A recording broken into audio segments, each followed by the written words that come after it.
如果欺负老人有段位，这位银行经理绝对有一套。他曾推荐老人办了抵押贷款，而且利息并不高。可如今利息翻了3倍，从最近的1月开始，最初利率已经过期，现在的利息会每月激增。可老人清楚地记得，办理贷款时，经理可不是这么说的。You told me that the odds on the rate going past the prime rate were extraordinary, but possible. 百年难遇都让老人遇到，这帮坏蛋盯上的不是老人的退休金，而是老人的房子。先套路老人还不起贷款，最终的目的是让房子归银行所有。但老人可不能失去房子，他的房子占着学区，女儿外孙女和他生活在一起。为了外孙女的学业 I can't lose my house.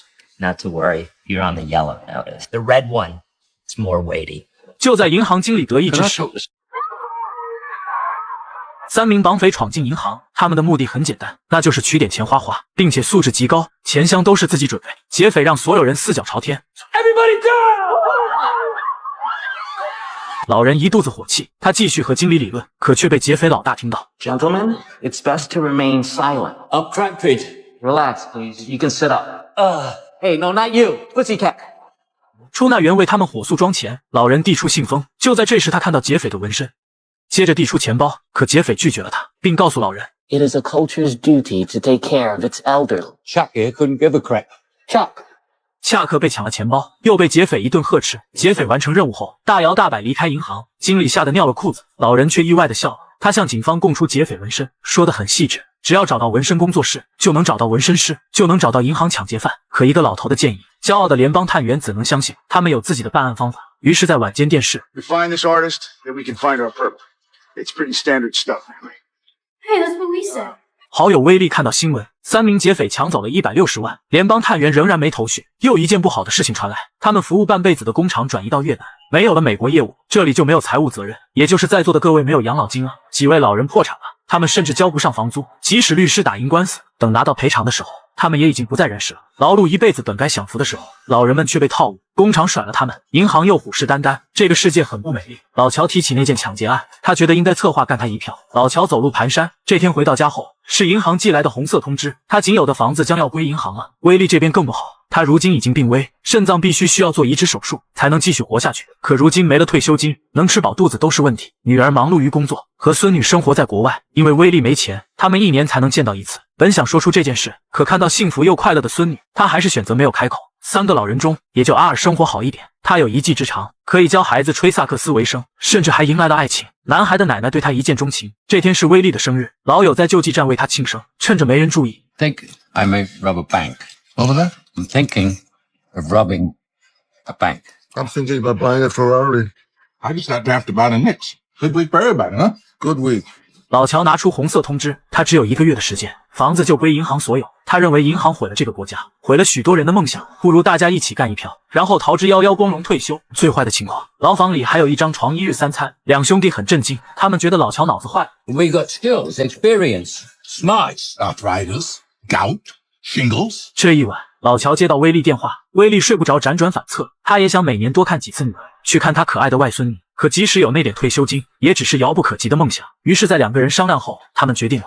Albert, pick up the phone. 但是阿尔不同意，他不想成为一名罪犯。但是即使是不同意，也被迫参加了明日的演习。他们准备拿超市练手，让不同意的阿尔在汽车等候。老乔鬼鬼祟祟，被超市保安盯上，威利却蒙混过关，抱着他的目标逃离超市。可是意外却发生，因为阿尔的女友在超市工作，他进去闲聊了。接着是老乔，他成功甩了女保安，可看到阿尔不在之后，于是顺手牵羊，开走了老太太的购物车。2名老友会合，女保安也追了出来。2个人的心理素质还是不错，反倒没有抢劫的阿尔。被保安喊住后，却做贼心虚的撒腿就跑。老乔和威利这边还在兴奋的企图逃走，用面粉挡住女保安的视线。可就在前方红灯后，一辆大巴车开过来，他们不得不立刻调转车头。接着双双被女保安拦住，他们被带到保安室，摄像头清清楚楚看到几位老人作案。保安队长不知他们为何，但他并没有将他们交给警局，而是送给他们一些优惠券。阿尔很生气，因为2位朋友，他成为了抢劫从犯。他让老乔、威利自己回去，阿尔的老脸丢尽，不准备管他们了。老乔想了想，这样抢劫不对，他们需要专业的指导。You know any criminals? Oh no, no, no. 所谓的下三滥，是和女儿离婚的前女婿。前女婿是黑帮成员，负责倒卖毒品为生，但他一直认为自己是企业家。前岳父既然有事相求，于是男人认真思考。虽然昨天闹掰了，但是年纪大不记仇，三兄弟又在一起吃饭。他们看到一则气人的消息：工厂之所以发不出养老金，是拿他们的养老金去还债，而那家债务银行正是套路老乔的那家。阿尔一把夺过报纸，他为公司干了40年，公司却要偷他们的养老金。阿尔现在很气愤。I want to ride that back. 阿尔开着车，拐弯处猛烈挑头，玩的就是心跳。来到一家宠物商店，见到前女婿推荐的黑帮大佬。为了得到大佬的信任，80多岁的老乔猛吸一口。他们承诺，如果事情达成，大佬能拿到1/4；如果失败了，和他毫无关系。可大佬还是难以相信，建议他们最好想明白。Listen, fella, I don't have to take shit from you. I get enough of this crap out there. In 20 days, I will not have a roof over my head. My social security check is a joke, and my pension is tits up. Us three are going to go through with it. We are going to go through with it. If you want to make 25% helping us, that's fine. But if you don't, keep the bullshit to yourself. Mañana. 接下来的20天，大佬给他们上课。抢银行是一个艺术活，为他们量身打造计划。3位老人亲临现场，记录银行的日常工作情况。正确的逃离也很重要，找一辆不会被注意的车，学会连接火线。还有锻炼身体。这个年纪的劫匪身体状况是重中之重，在面具笼罩下，要展现出20多岁的身体，不在场证明。行动前必须想好，反反复复的训练，把握时间。他们不能差1分甚至1秒。练习场里学会射击，必要的时候需要开枪。20天的训练，一切准备就绪。行动的那天早上，老乔叫来前女婿。You do this every day? Every day.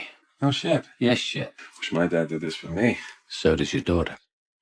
老乔教会前女婿如何去做好一位父亲。他们一同送孙女上学。See you later, Dad.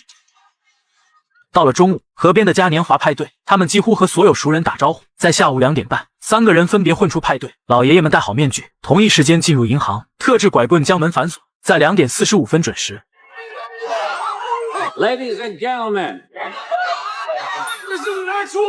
由于是本月第2次被抢，工作人员还是很懂流程。所有出纳员打开抽屉，所有现场人员4脚朝天，出纳员不停地装钱。他们知道劫匪时间紧迫，总之打劫流程双方都很娴熟，但还是有人暗动警报。一位亚裔女孩引劫匪注意，想念外孙女的威力，和她进行短暂交流。可由于戴着面具，她突然呼吸不畅倒在地上。女孩看她不像坏人，为了让劫匪呼吸，竟然去掀开了威力的面具，还好被妈妈阻止。女孩又看到劫匪的手表，上面的背景是一个小女孩。任务基本搞定了，可银行经理却趁机拿枪。银行经理疯了，本来已经坑到了很多钱，而如今的2次抢劫对他的打击实在太大，导致他这次竟没有尿裤子，竟然还敢和劫匪硬刚。可是，一枪都没有击中，而劫匪这边。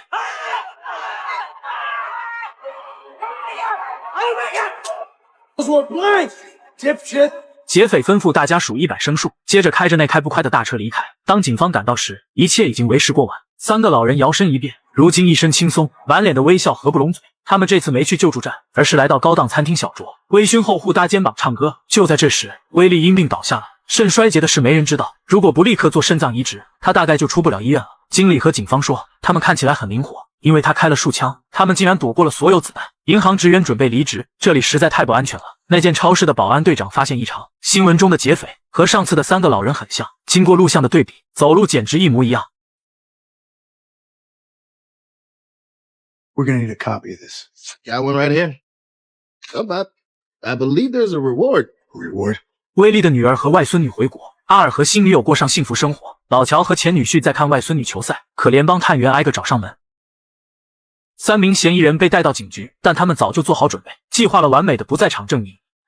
那天他们都在嘉年华派对，老白暴露在摄像头后，和售票的老爷子换了帽子，然后戴上他的帽子离开。小朋友们喜欢鬼屋，所以老黑那天扮演小鬼，接着换上木乃伊的装扮离开。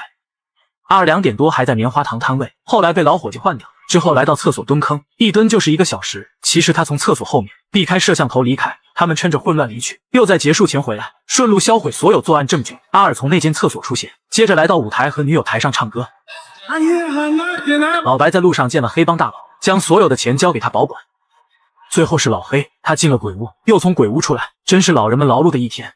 这简直是一场完美犯罪。但是警方还有一个筹码，那就是现场的亚裔女孩。警方找来多位老人到篮球场，接着让亚裔女孩辨认，只有她看到了半个劫匪的脸。女孩挨个看了下，当看到威力时，又看到手上那独一无二的手表，于是女孩说了个善意的谎言。 I don't see him. What? He's not here. Are you sure? Yep, I'm positive. I got a great memory. 在女孩出门后和威利的孙女相遇，他们相视一笑，因为她正是手表上的女孩，没有任何证据和线索。这场抢劫案就这样结束。这天，老乔见了大佬，大佬带来了小狗，因为老乔曾答应过外孙女送她一只可爱的宠物狗，可只有他们知道，送来的其实不只是狗狗，里面还有他们的账目，100多万的美钞。可他们的对话中，大佬竟没扣下那1/4，因为 It is a culture's duty to take care of its elderly. It is a culture's duty to take care of its elderly. 原来这位大佬竟是上一次抢劫的主谋。他们对视一笑，关于他脖子上的纹身，那只是暂时的，是故意留给警方的线索。就在这个时候，联邦探员找过来，他将一个钱包扔到桌子上，是老乔忘在了调查局。他明知道3个老头就是劫匪，可是他却一直没有线索。探员说也喜欢小狗，于是蹲下看了看。此刻的2个人很紧张，因为这只小可爱的上面。还好狗狗懂事。他们一同离开餐厅，服务员来收拾餐桌。他们光顾这里数多年，在最困境的时候，老妹妹送他们派吃，所以这是报答这位美丽老妹妹。接下去的一天，老人救济站也收到礼物，是2个大大的派，可端起来再看，上面有一张字条，所有的人都有的。威利做了肾脏移植手术，而被移植的正是他的老友阿尔。老乔全额还清了贷款，保住了留给孙女的学区房，如今又恢复到幸福的生活。最后，威利阿尔平安出院，阿尔和安妮也走向婚姻殿堂。电影到此结束。3个老枪手，先说下3位老戏骨。在拍摄电影时，迈克尔·凯恩84岁，摩根·弗里曼79岁，艾伦·阿金83岁，他们全部奥斯卡小金人加身。电影的主旨是关爱老人，影片中有很多细节，银行待客区的椅子，老年人坐下后很难起身，信件中渺小的字体和各种老人不理解的存款制度，所以影片的行为不可取。但是关爱老人是这个社会应尽的责任。